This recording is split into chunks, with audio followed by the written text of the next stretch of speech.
विधान परिषद निवडणुकीमध्ये शिवसेनेला 2 जागा मिळणार. 2 जागांसाठी शिवसेनेकडून 6 नावांची चर्चा. शायना एनसी, शीतल म्हात्रे यांचं नाव आघाडीवर.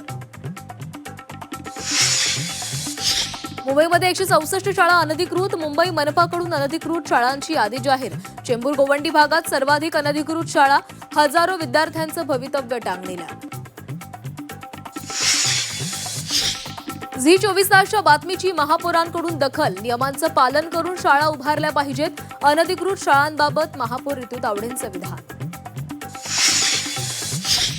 सुनेत्रा पवार, पार्थ पवार आणि मोदींची भेट. दिल्लीमध्ये जवळपास 25 मिनिटं झाली बैठक. अशोक खरात याला 4थ्या गुन्ह्यात 14 दिवसांची न्यायालयीन कोठडी. उद्या 5व्या गुन्ह्यात पुन्हा कोर्टात हजर करणार.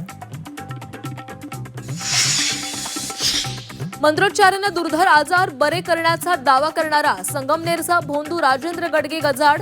दत्तधाम सरकार नावानं चालवत होता दरबार. अंधश्रद्धा निर्मूलन समितीकडून गुन्हा दाखल. नाशिकमधील धर्मांतर आणि लैंगिक शोषण प्रकरणामध्ये तपास यंत्रणांच्या हाती डिजिटल पुरावे. संशयितांचे मोबाईल क्लोन केल्याची माहिती. डिलीट केलेले चॅट्स मेसेज पुन्हा मिळवण्यात यश. आईच्या समोर मुलाला अमानुष मारहाण. बेल्ट, ऊस आणि लाकडी दांडक्यानं तरुणाला मारलं. धाराशिवच्या लेडी डॉनचा व्हिडिओ व्हायरल.